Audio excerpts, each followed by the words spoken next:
10 hechos sobre Moisés que mucha gente desconoce. Número 1.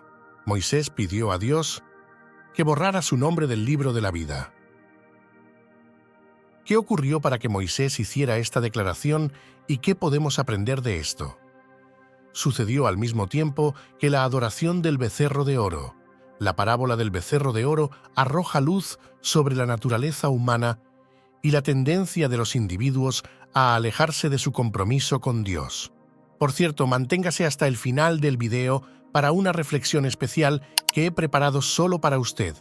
Si siente que estas enseñanzas bíblicas le enriquecen, le invito a dejar un comentario en este video. Continuemos. Es irónico que mientras Moisés estaba en el monte Sinaí recibiendo los 10 mandamientos de Dios, los israelitas estaban rompiendo el primer mandamiento que dice que no tendrás otros dioses delante de mí. Los israelitas, impacientes con Moisés en el monte Sinaí, decidieron crear un nuevo Dios para adorar. Para lograrlo, fundieron sus joyas de oro y construyeron un becerro de oro con ellas. La impaciencia del pueblo los llevó a acudir a Aarón y le dieron la responsabilidad de servir como su guardián espiritual en lugar de Moisés.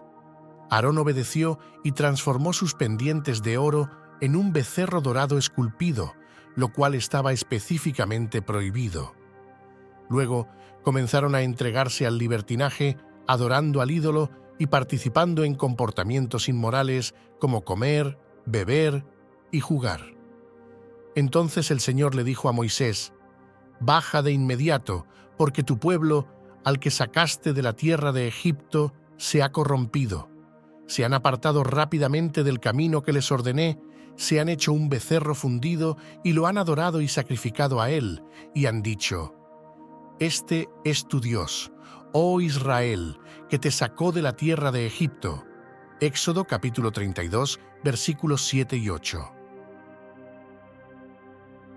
El descenso de Moisés de la montaña con las 2 tablas del testimonio lo encontró con Josué en el camino y llegó al pueblo mientras celebraban su festín idolátrico y sensual.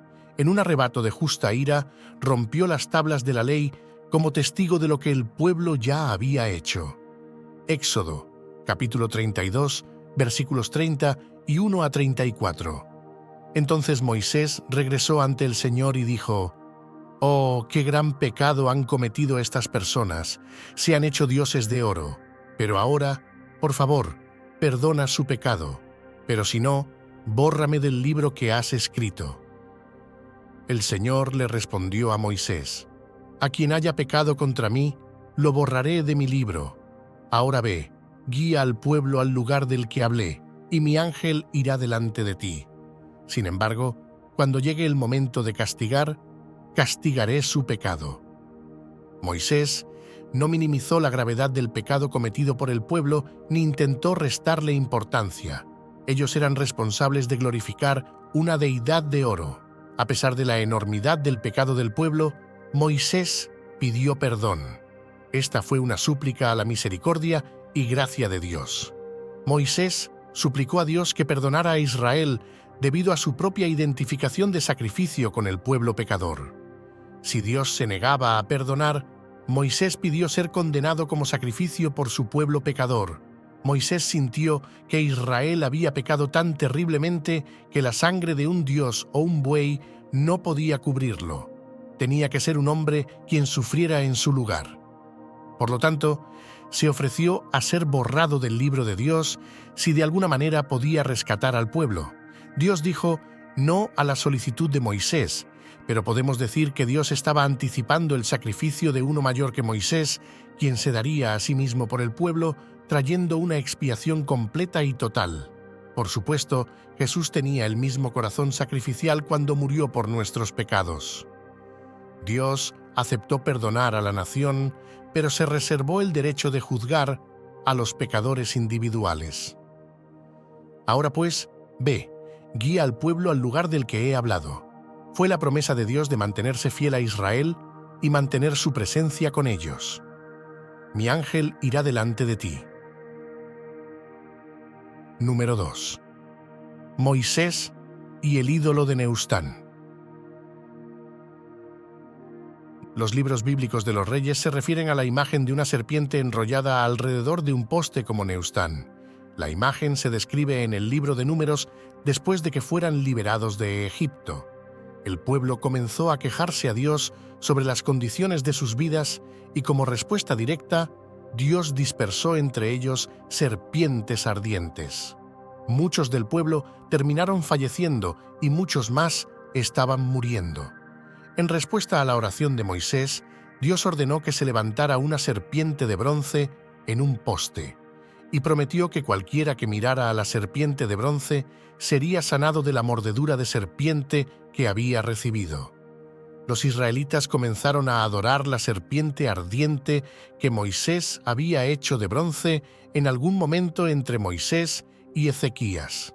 La serpiente de bronce se menciona en conexión con las reformas de Ezequías, pero la adoración de Neustán podría haber estado sucediendo mucho antes de Ezequías. Segundo de Reyes, capítulo 18, versículo 4. Él eliminó los lugares altos del culto pagano, derribó las imágenes, las piedras conmemorativas y cortó los aserim. También aplastó en pedazos la serpiente de bronce que Moisés había hecho, porque hasta esos días los israelitas le habían quemado incienso y se llamaba Neustán, una escultura de bronce.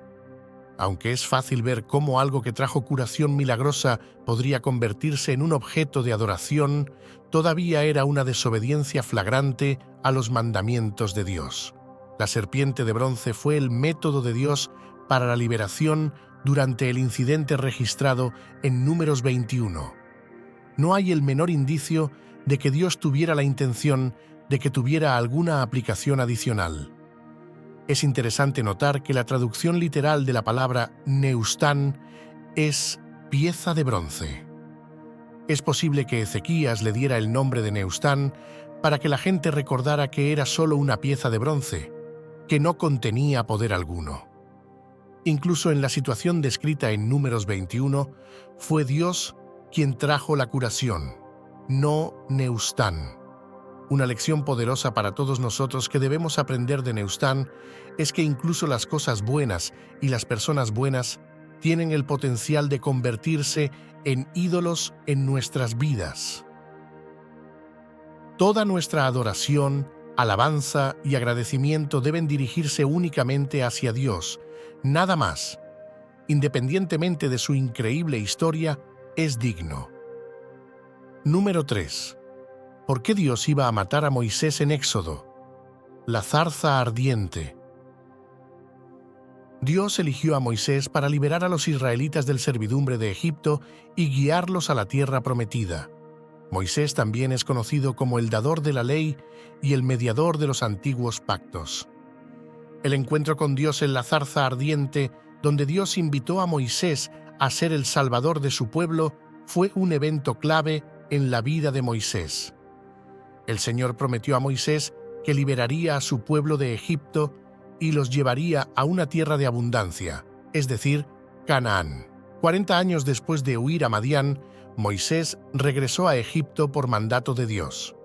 Fue con su esposa e hijos, Séfora, Gersón y Eliezer. Pero antes de que Moisés pudiera entregar el mensaje, tuvo que aprender la obediencia por sí mismo. Había fallado en circuncidar a su propio hijo, Gersón o Eleazar, posiblemente debido a la oposición de Séfora. Éxodo capítulo 4, versículos 24 a 26. Pero sucedió que en el campamento nocturno en el camino, el Señor se encontró con Moisés y buscó ponerlo a muerte. Entonces, Séfora tomó un pedernal y cortó el prepucio de su hijo y lo arrojó a los pies de Moisés diciendo: «Ciertamente eres un esposo de sangre para mí». Así que él lo dejó. En ese momento dijo: «Un esposo de sangre por causa de la circuncisión». Moisés estaba a punto de ser extinguido por Dios debido a su mal proceder. La naturaleza de la transgresión de Moisés no se revela claramente en Éxodo capítulo 4, versículos 24 a 26, pero las circunstancias que lo rodean ofrecen pistas significativas. El rito sagrado de la circuncisión, que simbolizaba el pacto del Todopoderoso con su pueblo elegido, parece haber sido pasado por alto por Moisés. Esto podría haber sido debido a la presión de su tribu adoptiva madianita, Séfora, quien obviamente encontraba desagradable la circuncisión. También pudo haberlo convencido de no circuncidar a su hijo. Esto explicaría su ira. Ella creía que al derramar la sangre de su hijo, había salvado la vida de su esposo. Moisés había desobedecido el mandamiento de Dios. Sin embargo, Dios está diciendo ahora a Moisés: yo no uso a todos, uso a aquellos que son santos y rectos. Tú y yo sabemos que no somos santos y rectos en nosotros mismos, que somos justos solo a través de Cristo. Pero eso no significa que continuemos pecando para que la gracia abunde. Moisés iba a regresar y representar a Dios, pero aún no había hecho lo que un representante justo de Dios haría, incluso con sus propios hijos. Así que Dios buscó matar a Moisés. Dios es muy severo en sus juicios porque está dejando en claro que no es un Dios con el que se juegue. Por lo tanto, como Moisés iba a ser el libertador, tenía que trabajar en áreas de su propia vida que estaban desalineadas, porque Dios es santo. Este nivel de juicio también se aplica a los israelitas. Dios nos muestra que no va a usar a un pueblo injusto para juzgar a otros. Moisés era inadecuado para servir como líder espiritual debido a su pecado sin resolver, y el problema tenía que ser remediado antes de que pudiera llevar a cabo su tarea adecuadamente. Tan pronto como Séfora completó la tarea, el Señor lo dejó ir. En resumen, Dios estaba planeando matar a Moisés, ya que él iba a enseñar la ley de Dios a los israelitas, pero él mismo la estaba rompiendo. Número 4. A Moisés no se le permitió entrar en la tierra prometida. A veces el castigo no parece ajustarse al crimen. A primera vista, que Moisés golpeara una roca en el desierto por frustración con los israelitas no parece ser una razón justa para que se le impida ver la tierra que Dios había prometido a Israel. Después de todo, había visto las 10 plagas, lideró a Israel fuera de Egipto y a través del Mar Rojo, entregó los 10 mandamientos desde el monte Sinaí y ganó muchas de las batallas de Israel. Entonces, ¿por qué Dios permitiría que un solo golpe de roca en Meriba le impidiera entrar en la tierra? Los israelitas se quejaron a Moisés por su falta de agua. También pusieron a prueba al Señor. Así que Moisés clamó al Señor pidiendo ayuda, diciendo: ¿qué haré con este pueblo? Están casi listos para apedrearme. Entonces el Señor dijo a Moisés: pasa delante del pueblo y toma contigo a algunos de los ancianos de Israel, y toma en tu mano la vara con la que golpeaste el Nilo, y ve. He aquí, estaré delante de ti allí en la roca en Horeb, y golpearás la roca, y saldrá agua de ella, para que el pueblo beba. Y Moisés lo hizo así a la vista de los ancianos de Israel. Éxodo, capítulo 17, versículos 4 a 6. Agua fluyó de las rocas proporcionando una bebida para los israelitas. En esencia, los israelitas se acercaron a Moisés con un problema. Moisés subió a Dios.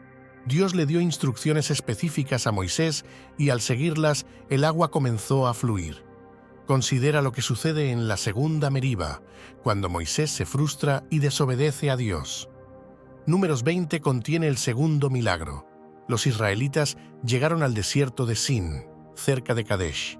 Los israelitas se quejaron nuevamente a Moisés por la falta de agua. Números, capítulo 20, versículos 1 a 13. El segundo milagro. Entonces los israelitas, toda la congregación, llegaron al desierto de Sin en el primer mes, en el 40º año después de salir de Egipto, y el pueblo vivía en Kadesh. Allí murió Miriam y fue sepultada. Ahora no había agua para la congregación y se reunieron contra Moisés y Aarón. El pueblo contendió con Moisés y dijo: «Ojalá hubiéramos perecido cuando nuestros hermanos perecieron delante del Señor. ¿Por qué has traído la asamblea del Señor a este desierto para morir aquí, nosotros y nuestro ganado? ¿Por qué nos hiciste subir de Egipto para traernos a este miserable lugar? ¿No es un lugar de grano, higos, vides o granadas, y no hay agua para beber?» Luego Moisés y Aarón fueron desde la presencia de la asamblea a la entrada del tabernáculo de reunión y cayeron sobre sus rostros en oración. Entonces la gloria y brillantez del Señor les apareció, y el Señor habló a Moisés diciendo: «Toma la vara, y tú y tu hermano Aarón reúnan a la congregación y hablen a la roca delante de ellos para que dé su agua. De esta manera sacarás agua para ellos de la roca y darás de beber a la congregación y a su ganado». Así que Moisés tomó la vara de delante del Señor, tal como él le había ordenado, y Moisés y Aarón reunieron a la asamblea delante de la roca, y Moisés les dijo: «Escuchen ahora, rebeldes, ¿debemos sacarles agua de esta roca?». Luego Moisés alzó su mano con ira y con su vara golpeó la roca 2 veces, en lugar de hablarle como el Señor había ordenado, y el agua brotó abundantemente, y la congregación y su ganado bebieron. Pero el Señor dijo a Moisés y a Aarón: «¿Por qué no creyeron en mí para tratarme como santo a la vista de los hijos de Israel? Por tanto, no llevarán a esta asamblea a la tierra que les he dado». Estas son las aguas de Meriba, donde los hijos de Israel contendieron con el Señor, y Él se mostró santo entre ellos. Moisés se había cansado del pueblo de Dios. ¿Acaso Dios simplemente lo dejó pasar? Ellos le desafiaron a Dios y desafiaron la administración de Moisés en todo momento. A primera vista, parece que Dios está castigando severamente a Moisés. Después de todo, Moisés había seguido fielmente las instrucciones de Dios hasta este punto. ¿No podría Dios simplemente dejarlo pasar? Fue demasiado lejos. Primero debemos entender que el primer golpe de la roca prefiguraba a Cristo. Primera de Corintios, capítulo 10, versículos 1 a 5. «Porque no quiero que ignoréis, hermanos, que nuestros padres estuvieron todos bajo la nube, y todos pasaron a través del mar, y todos fueron bautizados en Moisés en la nube y en el mar, y todos comieron el mismo alimento espiritual, y todos bebieron la misma bebida espiritual, porque bebían de una roca espiritual que los seguía, y la roca era Cristo. Sin embargo, Dios no se agradó de la mayoría de ellos, pues fueron esparcidos en el desierto. Moisés obedeció a Dios al golpear la roca en Éxodo 17, pero Moisés desobedeció a Dios al golpear la roca en lugar de hablarle en Números 20. El incidente en Números 20 fue el segundo golpe de Moisés a la roca, siendo el primero en Éxodo 17. Como resultado, enseñamos que Moisés fue castigado por golpear la roca 2 veces, en lugar de golpearla 2 veces en Números 20. Según Primera de Corintios, Dios tenía la intención de que la roca en el desierto fuera una representación de su Hijo Jesucristo. En Éxodo 17, el Señor le dijo a Moisés que golpeara la roca para establecer una imagen de Cristo como nuestro Redentor. Cristo es nuestra roca y piedra angular que ha sido golpeada por nuestro bien y traerá corrientes de agua viva, como se afirma repetidamente en los Salmos e Isaías. Además, el libro de Hebreos afirma que Cristo murió una vez y para siempre y que no se requiere más expiación por los pecados. Así que, en la escena del Éxodo 17, el Señor pretendía que Moisés golpeara la roca en el desierto solo una vez, simbolizando que Jesús sería sacrificado solo una vez para traernos la salvación. Más adelante, en Números 20, el Señor instruyó a Moisés a hablar solo a la roca para que se preservara la imagen creada en Éxodo 17. Cuando Moisés eligió golpear la roca una segunda vez, echó a perder la imagen del Éxodo 17.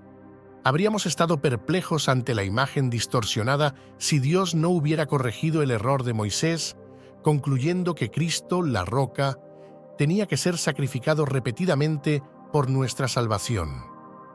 Como resultado, Dios castigó a Moisés para asegurarse de que entendíamos correctamente la imagen de la roca, impidiendo que Moisés entrara en la tierra prometida. Durante el proceso, el Señor creó una nueva imagen para ayudar a las personas a comprender correctamente la salvación. Al negarle a Moisés la entrada a la tierra prometida, El Señor demostró que no podemos entrar en la salvación, es decir, la tierra prometida, a través de las obras de la ley, es decir, Moisés, sino solo a través de la obra de Jesús, es decir, por Josué, cuyo nombre es Yeshua o Jesús. Cuando Dios le instruyó que hablara a la roca para obtener agua para la nación, él la golpeó en un arrebato de ira.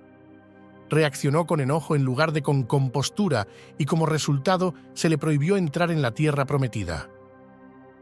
Número 5. Los magos que Moisés enfrentó, Janes y Jambres. La narrativa de los magos del faraón se encuentra en Éxodo 7 y 8. Cuando Moisés y Aarón se enfrentaron al faraón en Egipto y exigieron que liberara al pueblo de Dios de la esclavitud, ellos, para validar su mensaje, Moisés y Aarón realizaron milagros. Moisés ocupó un lugar especial en la historia debido al extraordinario número y variedad de proezas milagrosas que se le atribuyeron, como está escrito, todo ese poder poderoso y todo el gran terror que Moisés realizó. Aprendemos que Moisés fue incomparable en el poder y la autoridad con la que lideró al pueblo de Israel. Se nos dice que no ha surgido otro profeta como Moisés en Israel desde ese tiempo. Sin embargo, ha habido grandes gobernantes de Israel, así como líderes, profetas y sacerdotes. Pero antes de la llegada de Jesucristo, conocido como el Mesías, nunca hubo otro hombre que ocupara todos esos cargos de manera tan gloriosa como lo hizo Moisés. Aún con los milagros de Moisés, enfrentó la oposición de Janes y Jambres.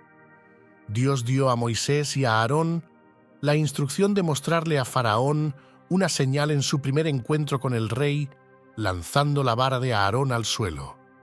Dios sabía que el Faraón exigiría una señal. Después de que Aarón lo hizo, la vara en su mano se transformó en una serpiente. El Faraón no tardó en llamar a sus magos, cada uno de los cuales logró transformar su propia vara en serpientes. La serpiente de Aarón devoró las serpientes que utilizaban los magos, lo que debió interpretarse como una advertencia ominosa para la corte del faraón. La serpiente de Aarón, Éxodo capítulo 7, versículos 8 a 13. Ahora el Señor dijo a Moisés y a Aarón: cuando Faraón os diga, realizad un milagro para probar vuestra autoridad, entonces di a Aarón, toma tu vara y lánzala delante de Faraón para que se convierta en serpiente. Así Moisés y Aarón vinieron a Faraón e hicieron justo como el Señor había ordenado. Aarón lanzó su vara delante de Faraón y sus siervos y se convirtió en serpiente. Entonces Faraón llamó a los hombres sabios, hábiles en magia y adivinación, y los hechiceros, hábiles en brujería, y también estos magos, sacerdotes adivinos de Egipto, hicieron lo mismo con sus artes secretas y encantamientos, pues cada hombre lanzó su vara y se convirtieron en serpientes. Pero la vara de Aarón devoró sus varas. Sin embargo, el corazón de Faraón se endureció y no les escuchó, tal como el Señor había dicho. Los magos del faraón tuvieron éxito en realizar milagros 2 veces más, igualando los signos que Moisés y Aarón les habían mostrado. La primera plaga que Moisés invocó sobre los egipcios fue una plaga de sangre. Los magos también pudieron convertir el agua en sangre, como lo había hecho Moisés con el río Nilo. Éxodo capítulo 7, versículos 19 a 22. Plaga de sangre. Entonces el Señor dijo a Moisés: di a Aarón, toma tu vara y extiende tu mano sobre las aguas de Egipto, sobre sus ríos, sobre sus arroyos, sobre sus estanques y sobre todos sus depósitos de agua para que se conviertan en sangre. Y habrá sangre por toda la tierra de Egipto, tanto en recipientes de madera como en recipientes de piedra. Así Moisés y Aarón hicieron justo como el Señor había ordenado, y él levantó la vara y golpeó el agua que estaba en el Nilo a la vista de Faraón y a la vista de sus siervos, y toda el agua que estaba en el Nilo se convirtió en sangre. Entonces los peces que estaban en el Nilo murieron, y el Nilo apestaba, de modo que los egipcios no podían beber agua del Nilo, y la sangre estaba por toda la tierra de Egipto. Pero los sacerdotes adivinos de Egipto hicieron lo mismo con sus artes secretas, y el corazón de Faraón se endureció y no les escuchó, tal como el Señor había dicho. Esto es una gran insensatez por parte de los magos. Las plagas eran una maldición de Dios. En lugar de intentar revertir la maldición, decidieron convertir más agua en sangre. También añadieron a la maldición de su pueblo. Tal es el camino de las artes oscuras. Su objetivo no era aliviar los problemas del pueblo de Egipto. El maligno intentaba mostrar significado en lugar de ayudar a los que estaban bajo él. Era una forma trastornada de pensar y, lamentablemente, no hicieron nada para ayudar a su pueblo. La segunda plaga que cayó sobre el pueblo egipcio fue una plaga de ranas, y los magos añadieron al problema al conjurar sus propias ranas en lugar de encontrar una solución. Esto empeoró aún más la situación. Sin embargo, después de esto, la autoridad de los magos se detuvo, ya que no pudieron reproducir más plagas y admitieron que estaban presenciando el dedo de Dios en las señales de Moisés. Señales. Éxodo capítulo 8, versículo 19. Entonces los magos dijeron al faraón: «Esto es el dedo sobrenatural de Dios». Pero el corazón de Faraón se endureció y no les escuchó, tal como el Señor había dicho. Satanás había dado a los magos del faraón el poder de duplicar algunas de las señales que Dios realizó a través de Moisés y Aarón. Entonces, ¿cómo pudieron los magos egipcios lograr estas increíbles hazañas en primer lugar? Aunque no tan poderoso como Dios, Satanás, que fue uno de los ángeles más altos de Dios, puede engañar, emular milagros e incluso predecir el futuro con cierto grado de precisión. La fuerza de Dios finalmente triunfó sobre los planes de los hechiceros egipcios. No tuvieron éxito en convocar piojos. La fuerza de Dios es lo suficientemente vasta como para superar fácilmente la fuerza de Satanás. La capacidad de hacer milagros por el poder de la oscuridad y la disposición de recibirlos como auténticos caracterizarán los últimos tiempos, así como el poder de Jannes y Jambres tuvo límites. Así también la autoridad de Satanás, incluso en los últimos días. Dios sigue estando en control. Hay esperanza, esperanza triunfante en Jesús. Los milagros pueden usarse para demostrar que algo es sobrenatural, pero no pueden usarse para probar que algo es verdadero.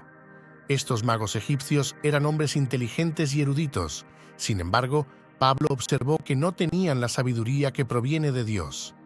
Algunos de nosotros nos asombramos ante cualquier poder espiritual real, sin considerar cuidadosamente que ese poder real puede tener una fuente siniestra en lugar de divina. E incluso, si un nuevo poder pareciera tener las respuestas que hemos estado buscando, no debemos dejarnos seducir por él, porque las fuerzas demoníacas pueden venir disfrazadas como ángeles de luz. Número 6. ¿El único hombre que Dios enterró? Dios ha elegido retener tal información de nosotros con respecto a los eventos que llevaron al fallecimiento de Moisés. Moisés ascendió a las alturas del monte Nebo mientras Israel acampaba en las llanuras de Moab. Desde allí tuvo una vista clara de toda la tierra prometida hasta la costa del mar occidental. Deuteronomio, capítulo 34, versículos 1 a 3. Ahora Moisés subió desde las llanuras de Moab al monte Nebo, a la cima de Pisga, que está frente a Jericó, y el Señor le mostró toda la tierra, desde Galaad hasta Dan, y todo Neftalí, y la tierra de Efraín y Manasés, y toda la tierra de Judá, hasta el mar occidental, el mar Mediterráneo y el Negev, y la llanura, el valle de Jericó, la ciudad de las palmeras hasta Zoar. ¡Qué título tan honorable! Moisés se distingue como el siervo de Jehová. Ejemplificó esto a lo largo de su vida, trabajando arduamente en todo lo que hizo, porque esperaba en Dios para sus instrucciones, como un siervo espera a su amo, y se esforzó por conducirse según el patrón que se le había presentado en el Monte Santo. Como siervo, Moisés estaba dedicado a Dios. No lo ves abrumando ni ignorando su oficio. Su consideración por el nombre del Señor era profunda. Su lealtad a la causa del Señor era inquebrantable y su fe en la palabra del Señor era firme. Pero siervo de Dios como era Moisés, debía morir. Es el destino que le espera a la mayoría de los hombres. Solo 2 personas pueden dejar este mundo y entrar en las moradas de gloria sin tener que cruzar el río de la muerte. Moisés no es uno de los 2. Al final de la vida de Moisés, Dios le dio a Moisés un vistazo de la tierra por la que había dejado Egipto. Moisés subió al monte Nebo desde las llanuras de Moab hasta la cima de Pisga. Hay un Pisga donde también debemos pasar y ser reunidos con nuestros padres, que podamos subir a él tan dispuestos como Moisés, el siervo de Dios. La manera de la muerte de Moisés es sumamente notable. Las circunstancias que rodearon el fallecimiento de Moisés son bastante extraordinarias. El monte Pisga tiene una elevación de cumbre de 4.500 pies, casi una milla. No hay muchos hombres de 120 años que puedan escalar una montaña de casi una milla de altura y vivir para contarlo. Sin embargo, Moisés pudo. Lo logró escalando a mano. No había un camino lo suficientemente ancho para Moisés y no necesitaba uno de todos modos. Si te preguntas en qué condición estaba, esa hazaña te lo dirá. Aquí estaba Moisés, casi 1 siglo y 1/4 de edad, subiendo a la cima de un pico de 4.500 pies de altura y pasándola genial una vez allí. Moisés no está lleno de autocompasión. La extraordinaria escena del hombre de Dios de pie, solo en la cima de la montaña, con una vista de Canaán extendida debajo de él. No fue tomado por sorpresa. Su muerte fue prevista desde hace mucho tiempo. Moisés sabía algún tiempo antes de que debía morir sin pisar Canaán. El gran hombre tuvo así un amplio conocimiento de su propia partida. Debo agregar que, si bien la muerte de Moisés demuestra la sabiduría amorosa de Dios, la forma en que murió demuestra ampliamente la gracia de Dios. Después de que a Moisés se le asegurara que moriría, nunca hubo una queja o incluso una oración en contra. Su muerte fue la culminación de su vida. Se dio cuenta de que había logrado su propósito. Había sido encargado de guiar al pueblo a través del desierto, lo cual había hecho. Además, murió en la mejor compañía posible. Algunos hombres mueren de manera más apropiada en compañía de sus hijos. Su fuerza ha estado en sus deberes y apegos hogareños, y en su descendencia cierran apropiadamente sus ojos. Pero no había verdadera parentela para el hombre Moisés. Moisés murió según la palabra del Señor. ¿Qué manera de vivir? 120 años, y no necesitar gafas, 1 siglo y 1/5, y no necesitar muletas. Moisés nunca se sentó en una mecedora, frotándose con linimento y bebiendo en sur. Pero el versículo 6 contiene una de las declaraciones más notables sobre toda la carrera notable de Moisés. Deuteronomio capítulo 34, versículo 6. Lugar de entierro de Moisés, y él lo enterró en el valle en la tierra de Moab, frente a Bet Peor, pero nadie sabe dónde está su lugar de sepultura hasta el día de hoy. Dios personalmente enterró a Moisés, la única persona en la Biblia que hizo esto. ¿Te diste cuenta de eso? Número 7. La ubicación de su cuerpo es desconocida. El Señor luego ocultó la tumba. ¿Qué lo impulsó a hacerlo? Porque esa tumba se habría convertido en un santuario.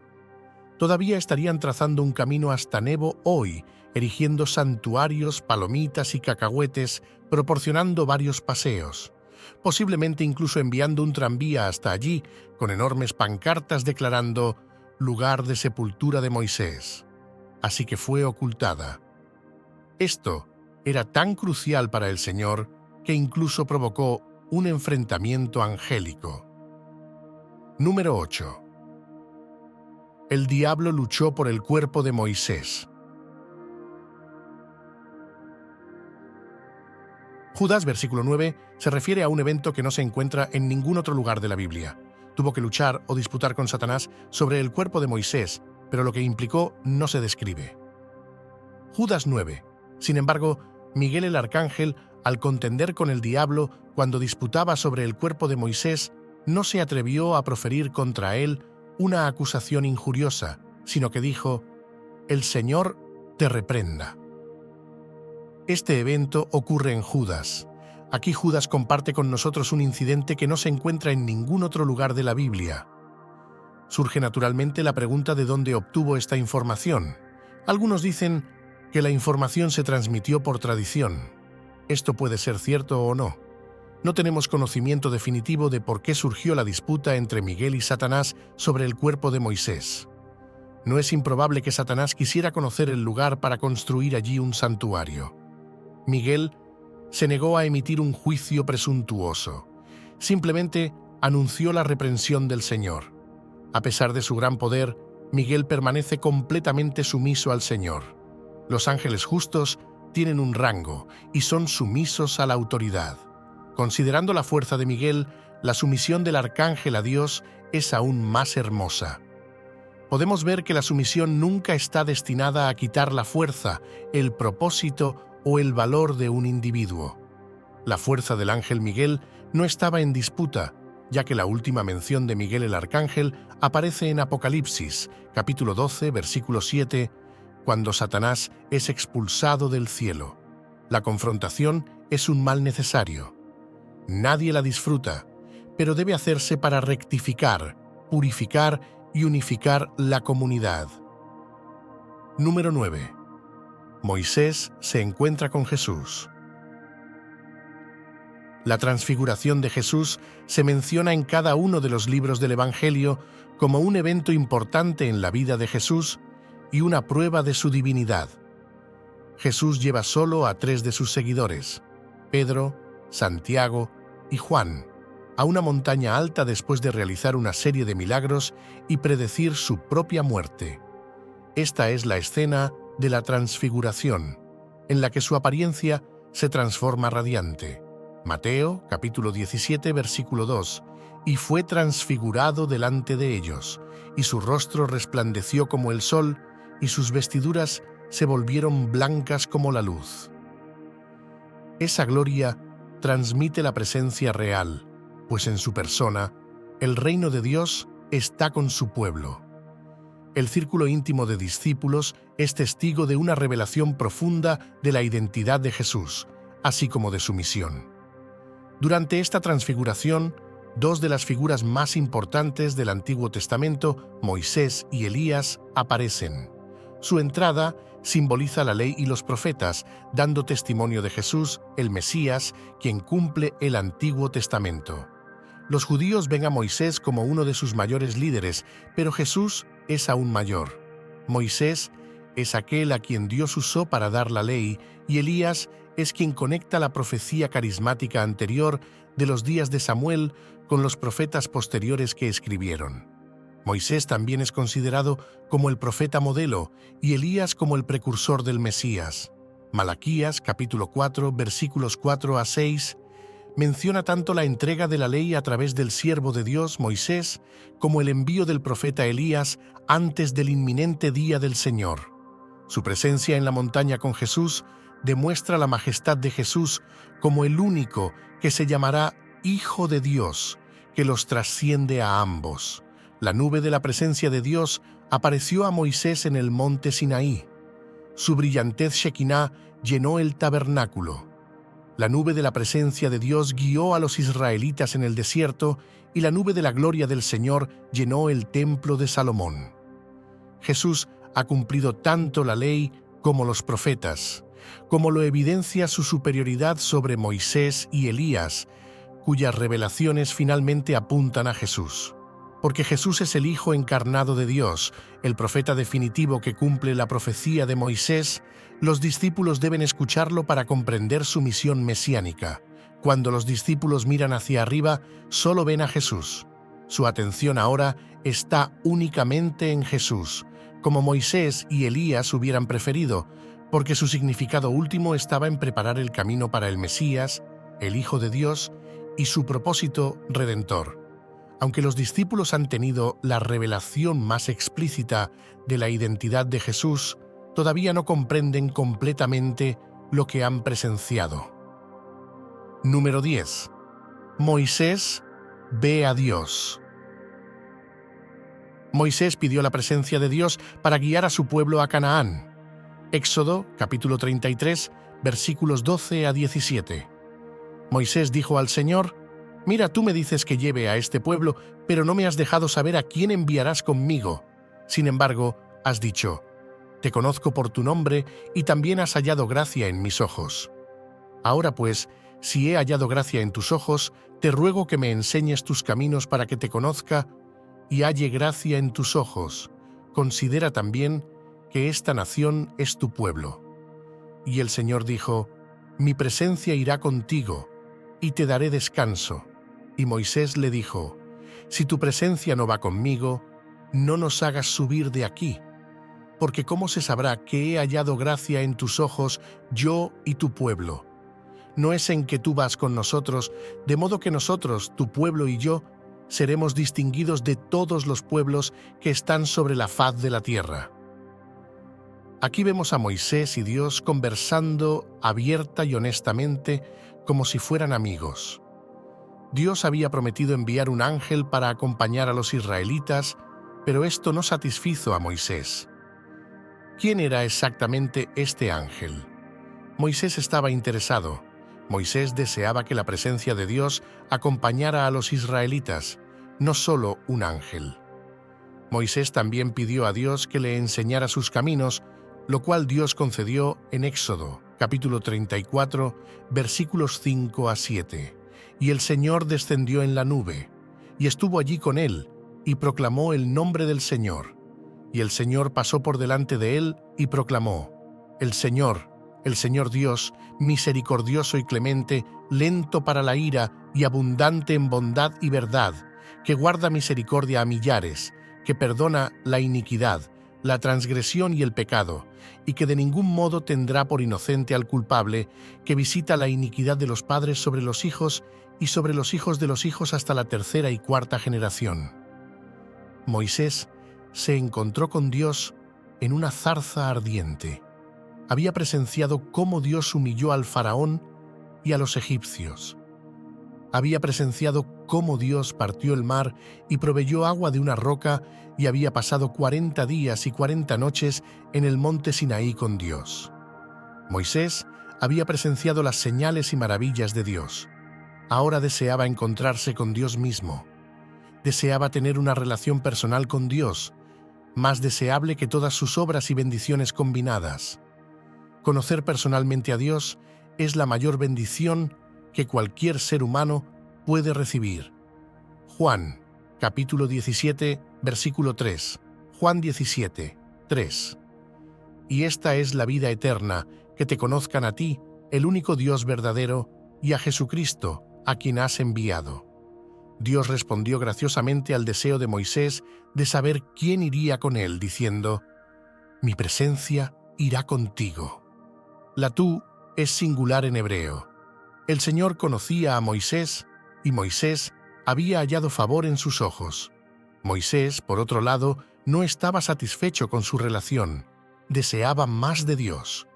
Aunque había presenciado la zarza ardiente, la apertura del mar rojo, visto agua brotar de la roca y comido maná del cielo, todo eso era noticia vieja para él. Deseaba aprender más sobre Dios. Deseaba una comprensión más profunda de Dios. Así que Moisés le dijo al Señor: «Por favor, enséñame tus caminos para conocerte». Moisés era como un hombre hambriento sentado a una buena comida. No estaba satisfecho con solo picar un aperitivo y probar la sopa. Quería devorar todo lo que el Señor tenía para ofrecer. Moisés entendía lo que el salmista decía: «Como el ciervo brama por las corrientes de las aguas, así clama por ti, oh Dios, el alma mía». Salmo, capítulo 42, versículos 1 a 2. Salmo capítulo 42, versículos 1 a 2. «Como el ciervo brama por las corrientes de las aguas, así clama por ti, oh Dios, el alma mía. Mi alma tiene sed de Dios, del Dios vivo». Todo corazón creyente debería tener esta actitud. Dios no está interesado en meros asistentes a la iglesia. Desea ser conocido por aquellos que tienen hambre y sed. De hecho, Conocer a Dios es el significado de la vida eterna. Moisés, sin duda, ha sentado un maravilloso ejemplo de intercesión y mediación con Dios. ¡Qué gran hombre temeroso de Dios fue él! Dios aprobó de él. Sin embargo, un mediador mayor que Moisés estaba por venir, Jesucristo, en quien Dios también se complació. Y debido a Cristo, los cristianos también tienen los mismos privilegios que tenía Moisés. Nosotros también podemos conocer a Dios. También somos amigos de Dios y podemos hablar con Él cara a cara. Entonces Moisés dijo: «Ahora muéstrame tu gloria». Éxodo, capítulo 33, versículo 18. Moisés quería aún más. Le dijo al Señor: «Por favor, permíteme ver tu gloria». En otras palabras, Moisés quería ver una manifestación visible del Dios invisible, hacerse público para él y proporcionar una exhibición observable de su deidad gloriosa. ¿Estás satisfecho con escuchar un sermón y cantar algunas canciones a Dios? ¿O anhelas constantemente ver más de Dios en tu vida, captar un mayor sentido de la gloria de Dios? Moisés se atrevió a hacer una última petición especial. «Ahora muéstrame tu gloria». Sobre todo, fue la misericordia y compasión de Dios lo que lo llevó a renovar su pacto con Israel. Dios luego explicó cómo demostraría su bondad y gloria a Moisés sin matarlo. Describió su aparición a Moisés usando los términos mano, espalda y rostro. Primera de Timoteo, capítulo 6, versículos 15 a 16. Que Dios traerá en su tiempo. Dios, el bienaventurado y único soberano, el Rey de reyes y Señor de señores, quien solo tiene inmortalidad, que habita en luz inaccesible, a quien ninguno de los hombres ha visto ni puede ver, a Él sea honor y dominio eterno. La promesa de Dios de mostrar a Moisés su bondad, su gloria, se cumplió poco después, como se describe en Éxodo, capítulo 34, versículos 5 a 7. Éxodo, capítulo 33, versículos 19 a 20. Y el Señor dijo: «Haré pasar toda mi bondad delante de ti, y proclamaré el nombre del Señor delante de ti, y tendré misericordia de quien tenga misericordia, y tendré compasión de quien tenga compasión». Pero dijo: «No podrás ver mi rostro, porque no me verá hombre, y vivirá». La petición de Moisés fue concedida graciosamente por el Señor. Prometió mostrarle un vistazo de su gloria. Dios demostraría su bondad a Moisés mientras proclamaba su propio nombre, el Señor. Aunque se le concedió ese encuentro extraordinario, Moisés sería incapaz de ver el rostro de Dios, porque los humanos no pueden ver su rostro y vivir. Éxodo, capítulo 33, versículos 21 a 23. Y el Señor dijo: «He aquí un lugar junto a mí, y tú estarás sobre la roca, y cuando pase mi gloria, te pondré en una hendidura de la roca y te cubriré con mi mano, hasta que haya pasado luego, apartaré mi mano y verás mis espaldas, pero mi rostro no se verá». Mientras Moisés estaba de pie sobre una roca, pasaría la gloria de Dios. Dios le dijo: «Te pondré en la hendidura de la roca y te cubriré con mi mano hasta que haya pasado, luego retiraré mi mano y verás mi espalda». En otras palabras, el Señor limitaba la exposición de Moisés a su gloria por su propio bienestar. No podía ser sometido a más que un vistazo de la gloria de Dios desde atrás. A pesar de esto, su rostro brillaría literalmente con la maravilla del encuentro y la sacralidad de hablar con el Señor como resultado de incluso esta exposición limitada.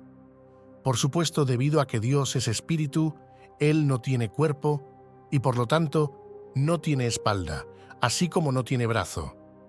Nadie ha visto jamás a Dios en toda su gloria, pero el Hijo de Dios lo ha revelado. De hecho, Jesús dijo a sus discípulos: «El que me ha visto a mí, ha visto al Padre», en Juan, capítulo 14, versículo 9. Hasta entonces, seguimos caminando por fe con Dios. Si estas reflexiones y enseñanzas bíblicas han sido una fuente de luz y guía en sus momentos de duda, le invito a dejar un comentario en este video para compartir los pensamientos o emociones que estas palabras hayan despertado en usted. Haga clic en la campanita para no perderse nuevos vídeos. Sus comentarios son el alma de nuestra comunidad, iluminando el camino para todos nosotros. Juntos sigamos adelante en este viaje de fe y esperanza. Que Dios le bendiga.